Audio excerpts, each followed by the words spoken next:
And ladies and gentlemen, we haven't been here for probably now about 3 months now. I'm not sure if it's 3 months, maybe 3 months, but we actually saved this for a very special guest, and I wanted on for about 3 months, but now, because of her very crazy schedule, we have Miss Lindsay from Survivor 42, Lindsay Kate, but your last name is very difficult to pronounce. Very difficult, which is why I go by Lindsay Kate to make life easy for everyone. How do you pronounce it? Dolashewich. You know what? I put that in phonetically, and I think...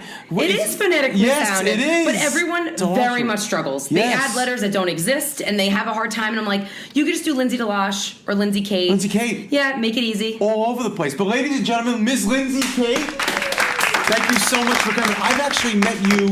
I really didn't know you were going to be on Survivor, and I met you, I think, for a Christmas party. Yes, which was a great party, by the way, and I love the games. That was so up my alley, so fun. Yes, try to take things apart. That was a lot of fun. But yeah, I kept saying, I got to interview you, and then I met you for the second time at the grand opening of where it was the first episode, and it was. I never saw Survivor before. I'm not a Survivor person, fan. That's fine. And you turned me onto it. I'll never watch it again unless you're on again. To be hopefully that'll happen, so we'll see. Yeah, but there's so many questions that I want to ask you. But you got through Survivor during COVID, is that right? Yeah. And there was no masks on or anything. There was no. So it was so wild. So, I mean, because I'm kind of going ahead here, but I remember when we were out on the island, there were several times that Jeff was like, what's with this cast? Like, I've never noticed that, like, such camaraderie and positivity before. Like, it's odd. Like, is it the group? Is it, COVID, whatever? And we all were like, I don't know. It must have been COVID. And when you think about it, when we were out there filming, it was a year into COVID. That's right. We were still in lockdown in certain places. Yeah. And, like, we didn't, like, the Capitol thing just happened. We didn't know the verdict of oh my God, I'm blanking right now. George Floyd, like we didn't know the verdict there either. That's like there was a lot. Yeah, the vaccines were not available to everybody, only like certain medical personnel. Wow. So to go out there at such a intense time, but what was so nice, and I do think it was COVID related, like, do you know how excited I was to talk to a stranger and hug a stranger and be this close to a stranger? And there was no like waivers or testing all the time. So the real story was I was supposed to be on season 41. Really? And leave in March, and I was all ready to go, and I'm quarantining like the 2 weeks before, and then I find out I got COVID like that week, and so when we had to get our testing sent from home and have a doctor on Zoom to show that we're doing the test and mail it out, like all legit, and then I get a call Saturday at 5 p.m. and I'm supposed to be at the airport at 12 p.m. on Sunday, and like, you have COVID, you can't go, you're no longer on this season, maybe we'll see you next year. Crushed. I'm like 20 years in the making, waiting to go. Like, I did so much preparing and training for this. Did you really? I mean, but you never know what to expect. Every time it's a different time, right? Yeah. So then I was like so devastated, and so I take the first week. I'm like, I'm just gonna like kind of keep to myself and like just cry and not see any clients. Like, I really just need to get through this. And then I was like, you know what? Screw it. I know when 42 is supposed to leave, so I know the time frame of when they're going. And they didn't pick them already, the cast? They did pick them already. Oh, my God. But so I was like, can I just go on 42? And they were like, no, we already have the cast set. That wouldn't be fair to get somebody removed, so hopefully we'll see you next year. Oh, and I'm like, no. There's so much that can happen, because when I got casted for my year to go, I remember being like, well, wait a minute. Wasn't 41 and 42 already casted before COVID? Like, how are there open spots? And they're like, hey, I mean, like, some people can't do it anymore because of COVID. They have to stay home with their kids. Like, jobs are different. Or we just find the best people. If you beat somebody else, you're in. So I wasn't, like, a lock for 43. If somebody else outbeat me by the following year, who knows if I even get to play. Right. So I was like, screw this. Not in, like, a Tanya Harding scenario, but, like, if I got COVID... If you don't know who Tanya Harding is, it's a really funny scenario. Yeah, like, if I got COVID, somebody else might get COVID. Not to wish ill on anybody and hope everything is fine, but there could be some reason, like, that someone... And luckily... So I quarantined, like, for a full 3-4 weeks, I quarantined at home to not get COVID again in some weird way or whatever. And I get a call on a Wednesday night saying, we're going to need you after all. And then I was in LA Friday morning. Because somebody else got COVID. Holy I think COVID, I don't know, they didn't tell me, but either way, there was a last minute thing. I would guess COVID because I knew if I was going to get a call, it'd be Wednesday because I knew they took the test Monday. They'd get the results by Wednesday. Like, I was on the clock, like, waiting to hear it. So it was that fast, and I was so happy I got on 42 because the cast was amazing. But so anyway, so that's why I think a lot of the camaraderie was so great out there because it was so once you got approved, you were in Fiji, and then you were quarantining alone for 2 weeks by the Fijian government before you were allowed to go to the Survivor Islands that they've bought out. And I think there was one Survivor crew member who, like, left the bubble and had to re-quarantine for 2 weeks before going back to, like, start filming. Yeah. Like, they were very, very strict because Fiji's a very small island, and I guess... But there's a lot of islands in Fiji. Yeah, but I guess they don't have the manpower to manage it, so if they have 20 people, that's a big outbreak. Like, they were like... the other thing, too, but when I flew out, when I did... It was a debate if the season was even going to be filmed because they were about to lock down any more traveling. Wow. So we might have been shut down. If we waited a week or two more, we would have been shut down and we wouldn't have even filmed because apparently... You mentioned something about an orange... clothes. Didn't you say something about your clothes had to be orange? Yes. I remember this. I'm sorry I interrupted you. You're okay, you're okay. You're like, how to find orange? I'm like, what does orange have to do with it? So, yeah. So everyone asked me, like, why did you pick the clothes you were wearing out there? Like, I would never have picked a bra like that to wear. And that's the one you're in. Yeah. All the time. What you said. That's the pose. Granted, did my boobs look great? Yes. Yeah. So I'm not that opposed in that aspect. Like, that was a win because, like, you're all the international... people watching this are seeing me at my worst, like your most raw time. So to have like my boobs look decent, okay, a win. I'll take that because everything sucked anyway. It really didn't matter what you wore. Right. But they kind of pick it for you in a way. So like they want your clothes to be the color scheme of what tribe you're supposed to be on. So since I got called last minute, they already had all my clothes picked out for 41, and I was supposed to be on the green tribe. And they're like, you're going to be an orange now. What orange things do you have? And I'm like, orange? Like, what do I have? Like, a whole outfit, 5 outfits that are orange. So I had, like, between orange, pink, and yellow, you had to be within those schemes. But then they had to buy some clothes out for me when I was in LA for a few days before we all flew to Fiji. Mm-hmm. They had to go shopping to get clothes to finish my wardrobe. Like that gray jacket that I'm wearing, they had to pick that for me because I didn't have enough items that matched what they needed. I see. Like my soccer socks they picked, my yellow sweater they picked.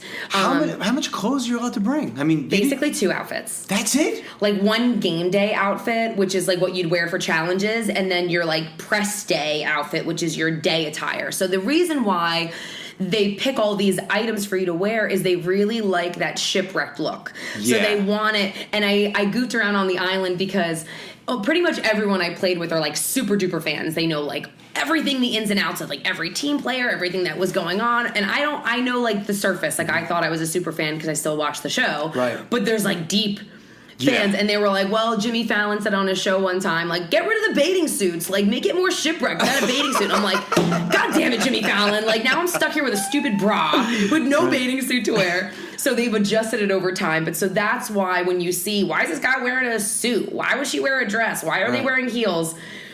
It's part of the essence of what they want to show. But at the end of the day, it doesn't matter because all your stuff is like destroyed anyway. So like that's the least of your worries is your clothing. Gotcha. You know, there's one thing I did, and this is a mental comment. I didn't say this out loud because my wife is in the audience, but I'll say it out loud now. So the one thing, and this is a men thing, right? Men are like, you know, women go out, they have their makeup on, they got their hair done, they're absolutely beautiful. And when I've seen you, like at the party, you were stunning. Thank you. But I got a chance to see you in Raw, and you're still beautiful. Thank so you. Any guy that actually is looking to find out what, you know, Lindsay looks like, but she's shipwrecked, you're still beautiful. So like it's a win-win. So I could only imagine the amount of fans that you must have came out with after that show was ended. I mean, were guys just throwing themselves at you? It was really sweet. You be honest. I mean, okay, so it was definitely a interesting road because I remember like for the first 8 episodes, like no one even knows who I am. Mm-hmm. So everyone's like, "Oh, Lindsay, like what's life like now a Survivor and all this stuff?" And I'm like, "It's exactly the same. No one knows who I am. Like no, like I'm not really being shown." And in my head, I'm like, "I was such a badass. I did all these cool things. Like why am I not being able to showcase it?" And then the last 4 episodes is really when it like it really showed in, which was awesome. And I loved how like the buildup happened. Like it was all great. It was just building my patience. So at the end, So like then all of a sudden I got all of like the more attention where I'm getting like nice DMs and things like that. So it's nice. I don't know if I've gone out enough to feel like people are throwing themselves at me. Like I was waiting to see what celebrities or huge Survivor fans like and be like, oh hi, yeah, I'll message you. Like, but it's been very nice, and I've really enjoyed the fandom that's been coming from that. Just because it's like, you feel like a nerd when you're a huge super fan of like Survivor. So like when you're like, oh, you're a Survivor fan too. Like, oh, we know the same thing. So it's like cool. It's like a family about it. Did you get the blue check from Twitter after you became a big fan now? I got it on Instagram, and I think I got it on Twitter. You did get it on Twitter. I saw it on Twitter. Yes. Good. So now you're a real fan. I mean, you're a real person now. You're a celebrity. Now it's like legit. Yeah, you're a real celebrity. Mm-hmm. Wow. So cool. Yeah. So now people get to see the Lindsay before and after, and it's like this is a no-brainer. I'm surprised people just weren't proposing to you. To be honest. That's the first thing I thought. I'm not opposed to look at some nice jewelry if anyone wants to come my way. There you go. And one thing I saw, which I didn't know if it was real or not, is that a real 42 tattoo? It is. You want to see it? Are you serious? Mm-hmm. So this was Could you in the camera? Okay. This is if you could see that. Would you wait? She's got to make sure it goes in. This is amazing, by the way. Did you know that? You did? All right. Let's get that. All right. Let me know when you're good. Holy cow! I thought that was a fake Photoshop. I had to like hold off till after the season was over to like show people that I had that tattoo because I got it back I think in April, and I was like, I can't have people think that this is like giving away that I won or something like that because you never know. But that was actually a very non-sober decision in Atlantic City. What? That must have hurt though. It definitely hurt. Like I had a tear rolling down my eyes. It was happening. I'm like, oh, this really hurts. But it was so fast. It might have been like 10 minutes, if that. And that's a perfect 42. He did a great job. Yeah. I mean, you have to do this to show people. I mean, that's... Yeah, which makes it kind of cool. Like, I have no regrets. Like, it's either I show it, cool party trick. It's like an icebreaker, which is cool. That's a great point. So you had a lot... So the one thing that I learned about Survivor for the only time that I've ever watched it was your season it doesn't matter how strong you are, but it's like a whole thing. You made a comment, and this is how I'm wondering how it's going to affect your relationships, because you said you're a manipulator and you fake cry and stuff like that. So if a guy is working the Lindsay Kate aspect of things and finds out you're a manipulator, a lot of that show is manipulation. Oh yeah, But I mean, people and Tori, for example. Now, my wife and I was like, man, that Tori, she doesn't seem like but you were like, she was a great person. But the perception of the viewer was, she's a therapist. I would never go to her as a therapist. I don't feel like, because I would feel like she was manipulating me. Do you get that sense that people are going to start judging you as a manipulator now? I would hope not, just because I felt like majority of my gameplay was very genuine. I feel like a lot of my castmates really, truly understand that I'm a very genuine person. I'm very real. So the manipulation at the end was really more so like, I got nothing left to lose. Yeah. I gotta have like balls to the wall, whatever options I have left. Like I know I'm about to go home. So what can I do? I gotta put on the fake tears and play this whole like dad-daughter card to Mike and really try to get to his heart right now, because it is a social game. Yeah. It is a social strategy game. So if you are not being manipulative or being deceitful, you're not playing the game, because it's a social game. How else are you supposed to do it at the end? What you mean. And also with Tori, just say like, she's not on the clock. So she doesn't have to be a therapist on the clock. So, that's true. But it's funny because it is the way that it's edited could give a perception. And it's funny when people are like, Tori. And I'm like, really? Even when I watch it, I don't see it. I'm like, she's just rolling her eyes the way everyone else is on the couch. But she's just not on the couch. But she was talking to somebody, and then she'd go and talk to somebody else, and then say something different. Which we're all doing. We're all doing that. So it really comes down to what story you want to tell, because what is now relevant. So, like, even though you don't really see me till episode 8, I am there. Like, I am doing stuff. Like, I'm talking to a lot of people. So it's... When you have 42 minutes of a show to do, and you have 1 to 2 challenges, plus a tribal council, which takes up time, plus Jeff explaining the challenge, you really have very minimal minutes to show. And you have to find a way to make a story from when 3 days ago till tribal council where the vote goes. So you end up being very selective with whose story you're showing, so people understand what's happening. I understand. So it ends up looking like, she's all over the place talking to everyone, but probably everyone's doing that. I see what you mean. But that's what makes it hard as the viewer or when you play, like now that I've played, I watch it in such a different way than before. I now realize that... But do you say, wait, this didn't happen. They manipulated it on the camera. Did you see any of that? Yeah. So one thing that I noticed, it's not that it didn't happen. It's just the way it chose to go. So like, not to get in like a whole big like thing about it, but so like obviously Jonathan was being viewed as like this specimen, like he's this Goliath of a man. He's a great player, like he's very strong. He was very great in our group challenges. Like he was an awesome asset to have on the team. But then I noticed like there was one challenge where it was me, Jonathan, and Omer all tied to a rope, and we were like in a braid, and we had to like work together to unbraid ourselves and then do this basketball thing at the end. And they showed Drea say, like, he carried them through the whole thing. Like, it was all him. And, like, realistically, that can't physically happen. It was literally a coordination of a team. But if, as a casual viewer, if you're not paying attention, we're giving him an accolade that didn't exist. Right. Like, that didn't need to be included in there. Because now we're really boasting it up. Like, we get it. Jonathan's great. I understand. But, like, it's things like that that you can clearly... You're trying to... create this character for the viewers to like and see in a certain way, so those little nuances subjectively end up or like subconsciously end up creating a certain view of what people think. Like, okay, like Romeo is another great example. When they show Romeo like eating rice out of the pot, and people are like, oh, that Romeo, he's sneaking food.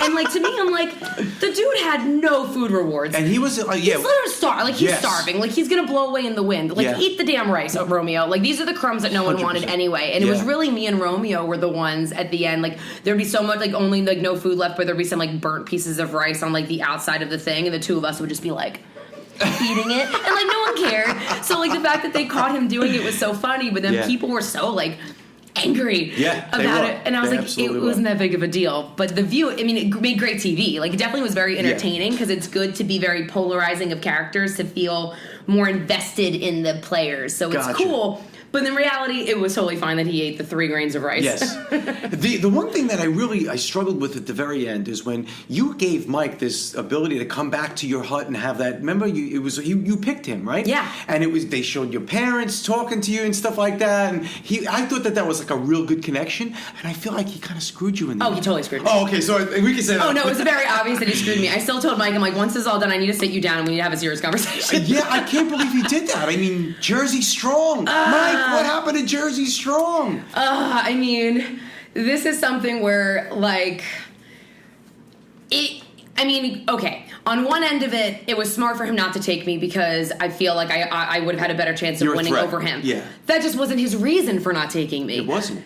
No, his reason was trying to defend that I wasn't truthful to him about something, which wasn't really the full case. So what a lot of people don't know, unless you're like really deep diving on the Survivor podcast or the exit interviews, there was an advantage called an idol nullifier. So what that means is it will nullify an idol that was played. So an example, let's say I have an idol nullifier and I know you have an idol. Okay. Right? And we're about to go to tribal council and I have a feeling that you're going to play it. Okay? So when I go up to put my vote in, I'm also going to write your name down on this nullifier and put it in the voting box. I see. Then Jeff comes out and he's like, does anyone have an idol to play? And you're like, yeah. I want to play it for me. And then Jeff is like, okay, any votes for Mike will not count, and blah, blah, blah. And then he'll read the votes, and then all of a sudden they'll be like, oh, idol nullifier, Mike. Any votes cast against you will count, because now your idol does not work. Oh, wow. So Omer found that back at Taku before we even had the merge, and it never got shown on TV, which I thought was very interesting. Like, granted, the creators of the show did an amazing job. There's only so much you can fit in the time. Of course. Yep. But I did feel like that was a very pivotal moment in my game, Mike's game, Jonathan's game, Omer's game. So what happened was, I remember at one point, Omer tells me about the nullifier, and he's like, Jonathan and I found it together back on the island, and Jonathan told me not to tell you about it. And so when Omer's telling me that Drea has this secret advantage and she's going to use it on Mike to steal his power, in my head, I'm like, I really don't want to get rid of Mike. Everyone wants to get rid of Mike because everyone thinks that he's a great guy. Everyone loves him and he has a good chance of winning. But secretly, I had this really good bond with Mike. We made the bond with Omer too. And Omer afterwards was like, you did a really good job of selling him, of like us being so close, like great job. And in my head, I'm like, it's kind of genuine. Like I really do want to go farther with Mike. So I was kind of keeping that to myself and not letting Omer know. So I had this like secret alliance going on with Mike that no one really knew about. And so when Omer's filling me on this idea, I was like, how can I keep Mike? I really don't want to get rid of him yet. And for all the other reasons. So that's when I said, what if Mike isn't holding on to his idol at the time that Drea brings it up, and then he's safe. So I then whisper to Mike and I say to him, like, Drea has knowledge is power. She's going to try to take your idol. Give it to Omer so that way she can't steal it from you at Tribal. I can't take it because I might go home. That was my do or die. That's right. So I couldn't hold on to it for myself. So I had to have Omer hold on to it.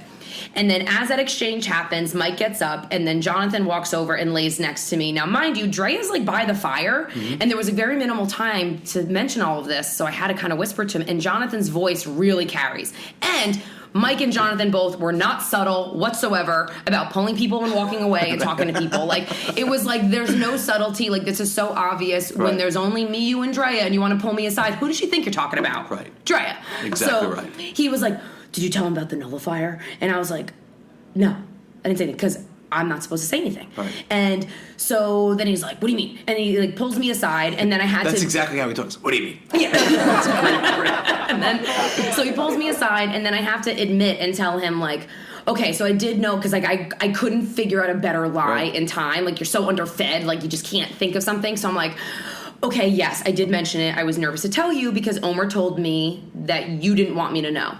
And he's like, so you lied to me. And I'm like, okay, but you want to back up because you knew something that you didn't want me to know. So do you understand why I did that? But you lied to me. I'm like, okay. So at that point, that's when Jonathan realized that me and Omer were closer than he realized. So then that's when he changed gears, and instead of being on board to get rid of Mike, now he wants to get rid of either me or Omer. So now he buddies up with Mike, tries to fill Mike in, be like, oh, Omer has this nullifier he's going to use on you. So now Mike is like, wow, Jonathan, thank you so much for saving me. Like, you really, so well. You really helped me out. If you were just bald. Right. So now Mike's on my ass being like, are we good? I'm like, yeah, man, we're good. And he's just wants me to say the word nullifier so desperately. And I know that he wants me to say it, but I can't because Omer's still my number one. I'm secretly saving your ass. Right. But I also Mike was really paranoid, and I felt like he had loose lips. So I didn't know if he was going to blurt out that I mentioned it to Omer. Like, I got to keep my cards tight. I'm trying to manage everyone as best as I can.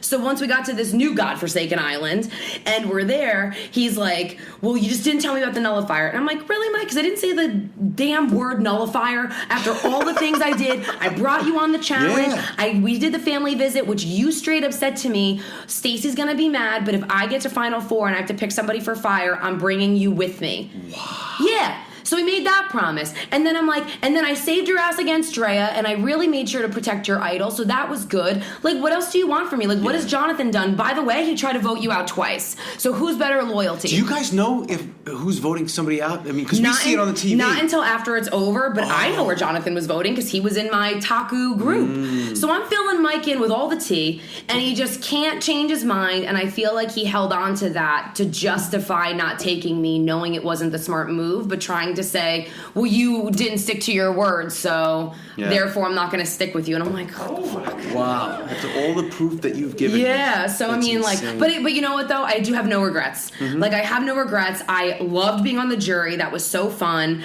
Like, I could go back and be like, oh, if I grabbed that idol out of the tree, I would have been safe at 5. I would have won the challenge at 4. Right. I would have totally took the whole thing to the end.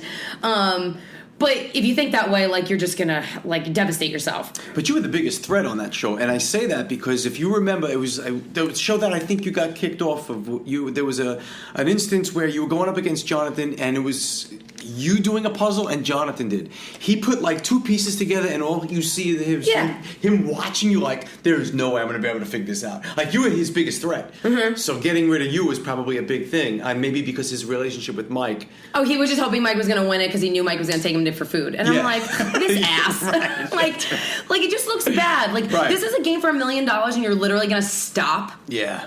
Like, who does that? Like, especially, like, and look, Romeo won the next challenge. Yeah. That's what happens. Like, you never, like, don't ever give up. Don't ever stop playing. If you ever watch Survivor, you know you never stop because that's the one that you happen to win miraculously. Right. Like, there's always a chance that some underdog always comes up. So, like, to me, that was, like, a really lame competitive move. Like, if you're a true athlete and a true competitor, you just don't stop playing. Right. So, to me, I was like, that was lame. Yeah, totally agree. Now, the questions that a lot of people have asked, and I even asked my wife when I said, what do you do when you got to go to the bathroom and when you got to shower your teeth? I'll totally tell you. You know what I mean? It's like, how do you brush your teeth? You didn't know underarm hair. Like I said, any guy that's watching, I mean, you're straight up. That's it. You're great. You're beautiful no matter if you're shipwrecked or if you're not shipwrecked. So I didn't see any underarm hair, no feet hair, leg hair, nothing. Your teeth were always sparkling. So the teeth being sparkly, I think we all lucked out with the space of where the camera is to not see any hair anywhere because I was so excited to shave my legs the second we got back. So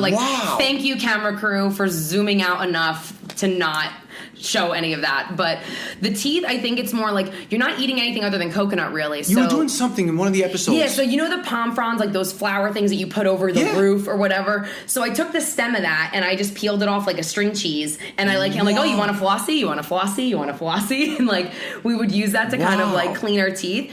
But I think it's just from the coconut and not consuming anything that they're not stained. Like, we were very lucky. I was so excited. I thought it was going to look so much worse than how it was. But in terms of going to the bathroom, heads up, if we're not talking about food, we're talking about poop. Like, that's all we're all talking about all the time. Really? So either it is an Aqua Dump, which means you go into the ocean. Aqua Dump? That sounds like a Disney ride. Oh my God, it'd be so funny if they made a ride called that. So, like, we were all a little nervous. So you would see, like, Jonathan going in the water? Well, like, you would say, like, I'm going to go 10-2, and, like, you tell the camera crew to not follow you to give you your privacy to go. 10-2 is 10-2 is, like, code for going number 2. Because 10-1 means to go pee. Okay. So, like, when you... Or, like, if you say you're going to, like, I'm going to coconut tree or coconut grove, that's code to be able to say, like, I'm going to the bathroom, like, don't follow me. Got it. So, like, that way the camera crew will give you privacy to not, like, follow you for whatever reason, like, taking the bathroom. So I remember, like, so when you aqua dump, you basically have to, like, strip naked and then just, like, squat and, like, just watch the floaties not touch you and, like, get out. Oh, my God. And, like, I remember, like everyone's constipated, right? And I remember at one point, we were like, Omer, it's your turn. Hopefully you go. And he finally, like, realized he had to go, and it was, like, such high tide and rough current. I was like, Omer, good luck. I'm so sorry. Good luck. And, like, then he comes back, I'm like, yay! But so you don't go in the ocean, because other tribes did not aqua dump. We did, but a lot of people didn't. So when we got into our merged tribe, right? And it was cute. Like, everyone from Vati is, like, giving us, like, the tour of, like, here's our shelter, here's our water, and over here, this is our poop graveyard. And it's like, so you dig a hole, you poop in it, you find a leaf, you wipe yourself off, you cover the hole, you get a stick, and you put it there, and there's your spot. So it was like a poop graveyard. And they're like, this is our poop graveyard. And it was like so funny, so funny. Because that's the one thing that you always think of, you got to go somewhere. Yeah, but like, okay, just as a reference, I was on the island 24 days, and I pooped 8 times. Wow. So you're not going a lot. Like, and some people really don't go. But you must, after you had that big meal, you want a big meal. Oh, that went right through me. Yeah, I was going to say that, because it was, like, going to come out this way, too. I'm like, you will not leave my mouth. Like, I put so much effort into you staying in me. You were staying in me. But it was, like, I remember right after, and, like, the, like, cameras were off, because we're waiting to, like, get ready to go back in the boat, and I'm just like, oh. Like, I just felt so off. I'm like, I gotta go. But I mean, given all of that, and I said this on the show, I was like, we're all sick. Like, we're just sick because it's, like, the most awful days of your entire life, but the best memories of your life. So, like, I would totally go back in a second. It was so fun. Like, when you accept that, like, okay, those things are going to happen, but then the relationships that you get while you're there, you're playing for $1 million. When do you have a 1 in 8 chance of $1 million? It's true.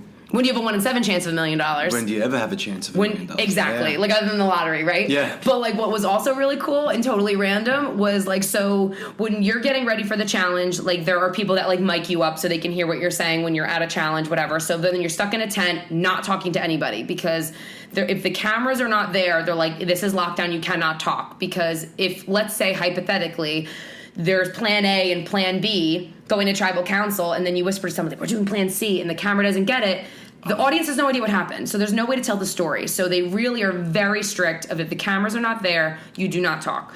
I see one of the camera crew people, and, like, I see that they have these, like, avocado socks on. And then I see another crew member, and they have avocado socks on, but a different color. I'm like, oh, do you guys realize you're matching? And, like, oh, yeah, it's casual Friday, so we wore socks. I'm like, oh, it's Friday. It means nothing. You didn't even know Friday? Yeah. I don't know what day it was, what time it was, Wow. and it didn't matter. Can you imagine? No, I can't. Where it doesn't matter? Yeah, right? Mind-blowing. So now this goes back into you're a nutritionalist, right? Yeah. And you started your own business. Was that before you started the business? Before your show? Yeah, Absolute Nutrition? so we're a bunch of registered dietitians, and so we started the business in 2017. Oh, so you've had this business. Yeah, and so that's really when I started my application process for Survivor. Wow. And it was very much on purpose. So, like, I knew since I was 10 I wanted to be on the show. Really? But, That oh, long? yeah. Like, the second it came out, I was like, this is so me. Like, a giant adult obstacle course. Like, oh my God, absolutely. And being social, count me in. Right. So it was just a matter of, like, okay, like, I knew even at 12 I wanted to be a dietitian, which is, like, so lame for a 12-year-old to be like, I want to be a dietitian. While you're playing tackle football. While I'm playing tackle football Right. at the same time, yeah. So I was very, like, beeline to where I needed to go. So, like, I did high school, I went to college, and, like, in, like, all of that, like, for my classes, if you skipped the one in the spring, you had to wait till the next spring to take right. it. So I'm like, I can't go during college. And then I'm like, okay, well, now I have these random jobs that I'm now doing afterwards. Like, can I really take 2 months off without getting fired? Like, I'm trying to establish myself and get my footing going. So I was always trying to figure out the right time. Right. So the second I have my own business, and I'm like, it's now a time than never. I'm not going to fire me. And, like, this is part of the beauty of having your own business. Like, yes, it holds a lot of stressors, but it gives you this kind of freedom to hit these dreams that a lot of people can't do. That's right. Due to their job and everything else. Like, not everyone can just, like, leave their job and, like, not have a job when they come back. Like, that's a luxury to have. That's true. So that's when I started my application process. And then by my third application, that's when I got the call back. And that's when everything, well, then there was a year of COVID that waited. But yeah, so that's when all of that happened. So it's been a while since the business has been open, but that all was going on before I see. I got on the show. So how did being a dietitian help you with eating and stuff? Because that guy, who was the guy that lost like 100 pounds? It looked like a skeleton. Was it? Who was the guy who ended up in the finals? Romeo. Oh, Romeo, yeah. Well, Romeo had very little to lose to begin with. Yeah. But, so it's funny when people ask me, like, was there an advantage? And I'm like, Yeah. well, on one end, we're all not eating. Mm-hmm. So I just have more knowledge of what the detriments are. Right. But there were some advantages that I will say. So, like, one, I told my tribe, like, listen, but this is what it's going to feel like on day 4 or day 5. It's going to feel like death. Like, just so you all have an idea. What do you mean it's going to feel like death? Because like, I knew by day 4 or day 5 of not eating at all, at that point, your body is, like, completely starving because your body's metabolism is still burning like it would on every day. So Wait, it's not but really... you did have something to eat during those days, didn't you? Like rice, and you had No, fish? we had it. The rice was when we negotiated for rice after the merge, and we had to offer how many people are going to sit out of a challenge in order to get rice. So when we first got on that island, here's a pot, here's a machete, good luck. So I was beyond adventurous, like the first out of the gate. By day 2, I'm already eating everything. But, like, so there'd be a tide pool, and, like, those teeny little snails that you see like sucked onto things, pick those all off. Boiled it, and then had to crush it with a rock, and little hermit crabs crush it with a rock and eat it, which was like nothing. Oh my God. And I remember being like, and so don't forget, we didn't see season 41 because they got filmed back to back. So I have no idea what happened. But I remember, like, even finding coconuts was difficult to find. And I'm like, and I feel like I said to, like, out loud at one point, I'm like, did season 41 eat us out? There's, like, literally nothing here. And I remember being there like, no. And then I watched season 41, and then there's Nasir, the native, who's grown up in an area like this before, and he's chopping down all these breadfruit and all this because he was on the same island I was on. I'm like, that's why we have no food. He ate it all. I'm like, I knew it. So really it was only, like, coconut, but also I am the most pickiest eater of a tribe ever, which blows my mind. Like, you're literally starving. I don't know how you could be so picky, but One was a vegetarian? Wasn't it? Romeo was a vegetarian. Ty was a vegan. A vegan. But he was not on my tribe at that time. Gotcha. But he then caved and had it. And I did say to him, and I did say to him at one point, I was like, listen, I understand the moral struggles you're having right now, but I just want you to know our bodies are not meant to be vegan. That is a moral, ethical luxury to have. Is that right? Yeah. Like, if you are vegan, like, and you're, like, you have to be very balanced in what you're eating, and you have to take B12 supplements. So you can't not have that supplement, which is not in any of those foods. Wow. So it just goes to show, like, you physically could not without some sort of additional help. So I said to him, like, that is a luxury to have, but we weren't physically meant for that. So I just want you to understand, like, it's okay that you have to cross this line right now because this is survival. This is how it needs to be. He's like, thank you so much for saying that. I really appreciate it. So I was trying to help out of his, like, moral dilemma that he had. It's like, you're not going to live, dude. Like, this is kind of how it's supposed to be.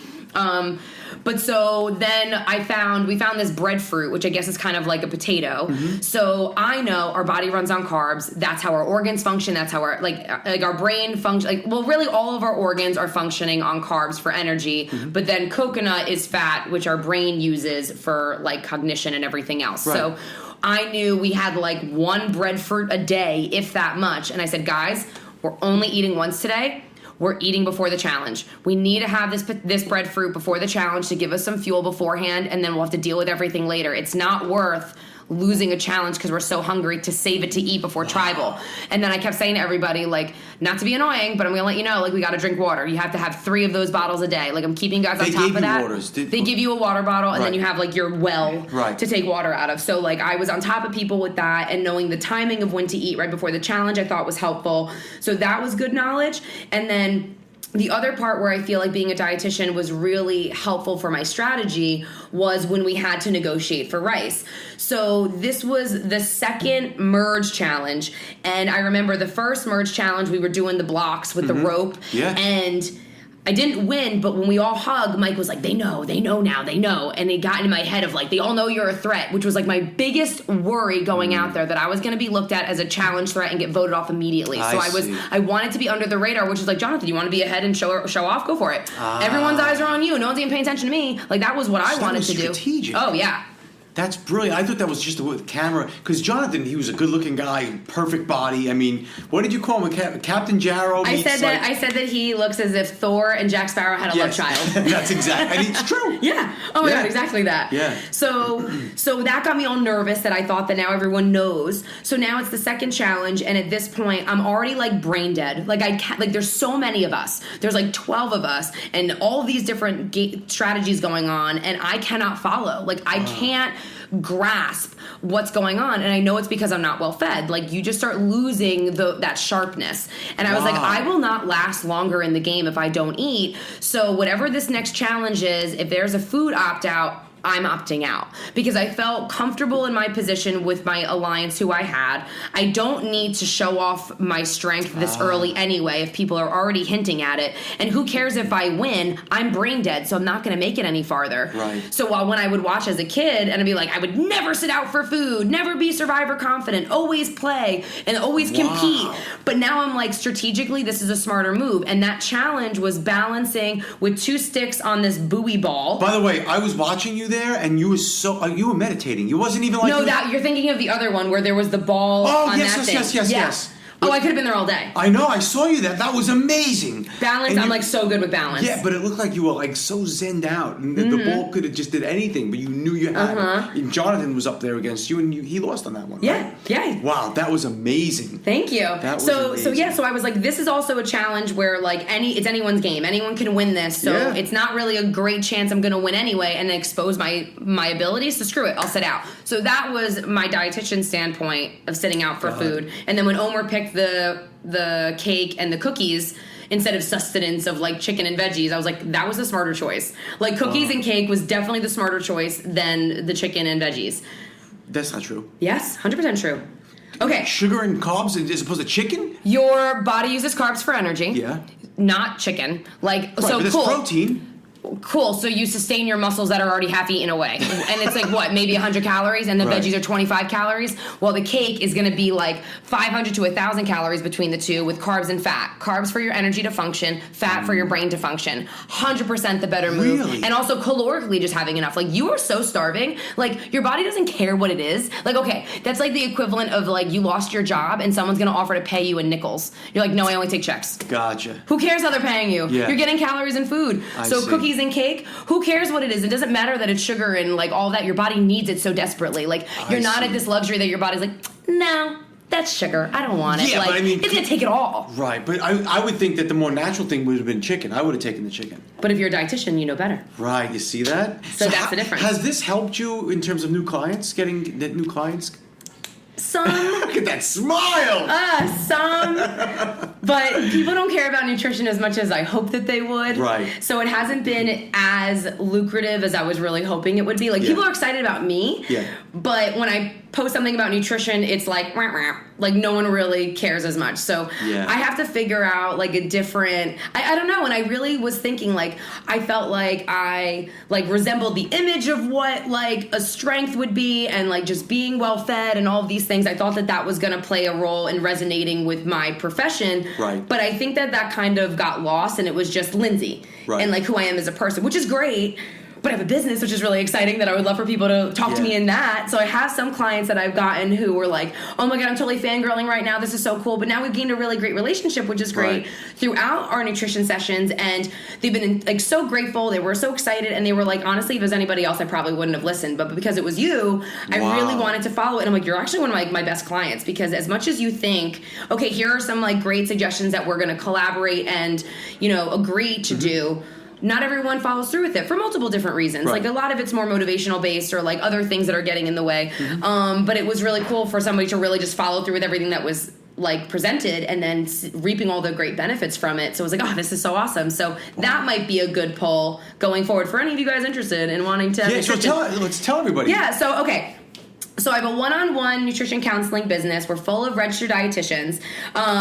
And so it's very personal. Like, our tagline is enjoying life is everything. But there's one thing that I want to point out that I don't know if you're going to point out here is you take insurance. Thank you for saying that. That is amazing. Yes. You're the only person. Yeah. Huge. Like, it's very, very few dietitians that take insurance, Yeah. because it's a pain in the ass, so Yep. I understand why. But we stick with it anyway. It doesn't pay the same. It's a pain in the ass. We're doing all this extra Absolutely, work yep. for all of that. But the reason why we stick with it is because nutrition education should not be a luxury expense. This should be something everyone has the right to learn and to have the benefit of. We pay out the ass for insurance, and it's covered, and a lot of people don't realize that. So we really like to pride ourselves of being able to give you this help, and also feeling very genuine. Like, this is through insurance. Like, it's like when Right. you go to a specialist, like you broke your back and you want to go to a chiropractor. Thank you. Like, we are a specialty like any other specialty. Our job is to know more about food than any other medical professional. That's our specialty. Right. And that's also a beauty of knowing when you come to us, like when you are a registered dietitian, insurance views this is a specialty, I will pay for this. But then there's lots of people who will offer nutrition advice that either are in different fields or not as qualified, and they Right. might give some general advice, but the difference is we have thousands of hours of handling like all these medical issues. Like, do you have kidney issues? Do you have diabetes? Do you have high blood pressure? Do you have cholesterol? Like, high cholesterol? Do you have Crohn's? Do you have celiac? Like, all these medical things that really majority of people have something going on, that now you know that, like, okay, when people come to us, we're usually everyone's last stop. They're like, Lindsay, I've tried everything, and like then I got this bad blood work, and I'm like, I gotta just go straight to the source. So it's kind of like we're no bullshit at this point. Like, you're not gonna put your hands in anyone. You're like, I need a credible professional that's through insurance, so I know I'm safe, so I know I'm getting the information that I need,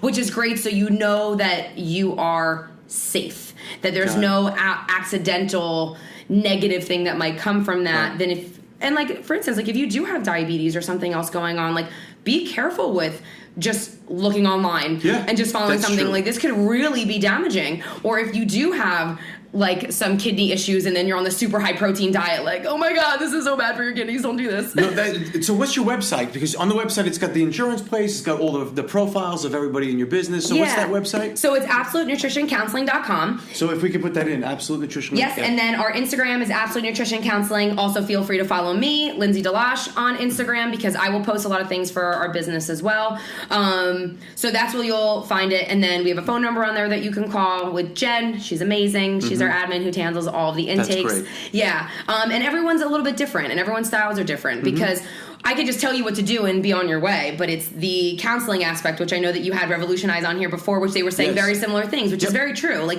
it is the counseling aspect. Like, there's a reason, like, why a lot of people are struggling to do certain things, and you have to kind of like weed through to figure out, like, what is the resistance? What is that issue there? Like, what are those things that are going on? So it's a lot of motivational interviewing. That's why it's nutrition counseling. But it's also personalized to you, which is why also what's different between us and a lot of other dietitians that are out there, which is fine for everybody, is we have a 2-hour initial and then hour follow-ups. Usually it'll be an hour initial and half-hour follow-ups, but we really...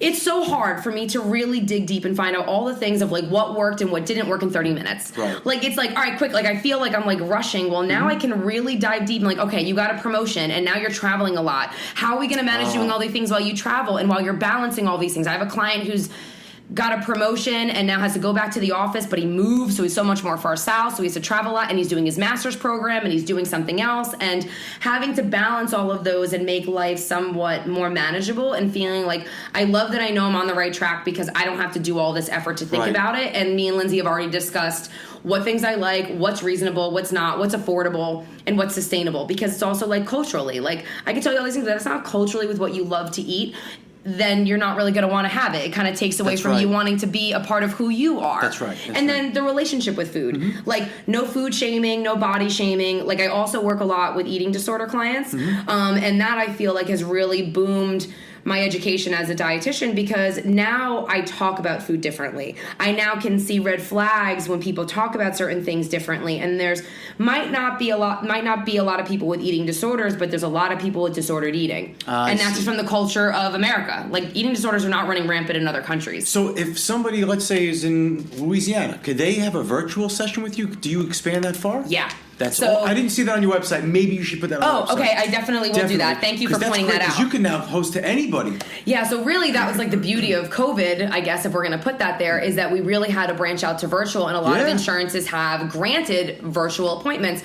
So it really depends on your insurance and what your plan offers, if they're willing to do a virtual session out of state. So it's really to whatever insurance they have. But I mean...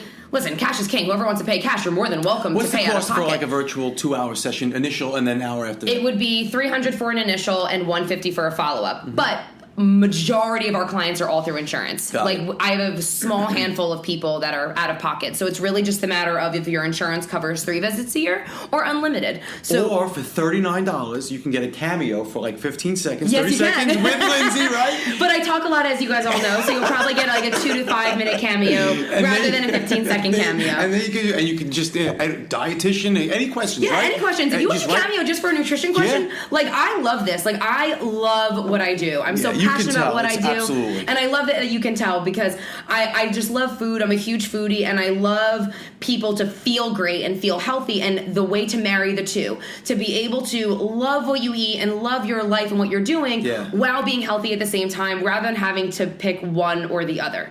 So that's really what I really am passionate about. So anyone who's actually really interested in nutrition and having questions, I'm, like, so excited to tell anybody. Oh, that's great. And that's awesome. So anyone can absolutely feel free to ask. The number that's on your website, is that a direct line to your office?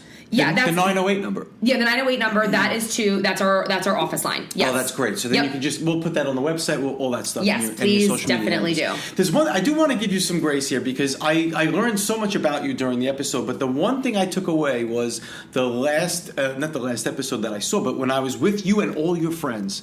You know, it's one of those things where I'm like, wow, is she going to be the winner tonight? You know, and Lori and I were like, I think she might be the winner, but you weren't. You were the fourth, right? You were the fifth out.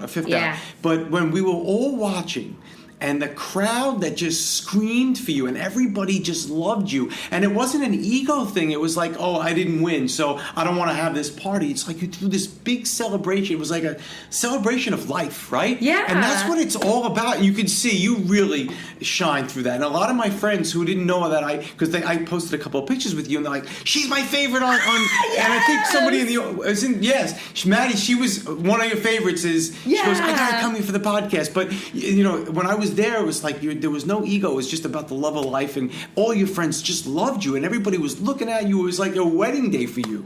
And it was great to see that so many people just love you, respected you, and it was a nice thing to do. That you weren't a winner, and it wasn't like a pat on the back. It was, let's just celebrate, and let's be happy for everybody else. And I thought that was amazing. Thank you. So it really was just truly awesome. Like, it was just a great ride. Like, it's so hard to win. Mm-hmm. Like, you go in, or you should go in, assuming you're going to be out first. Yeah. And anythve you get any farther, you're just so happy. So close. Yeah. They caught on to me. Yeah, but that was great. But hopefully that'll be I'll have a recurring role, hopefully, and I get to have a comeback, so we'll see. Hopefully. Gotcha. Well, the way I end up these podcasts, which I want to respect your time. This is way over the time that we usually go. I will respect your time, but like I said, I talk a lot, so I'll stay here. Nothing left, but we can end if you'd like to respect your night. No, so the last question I usually end with, so I'm a big Mustang guy. When I was growing up, I had a 66 Mustang convertible that I had. It was a GT350, and my dad grew me up on Mustangs. So I was parking it in my garage. The car was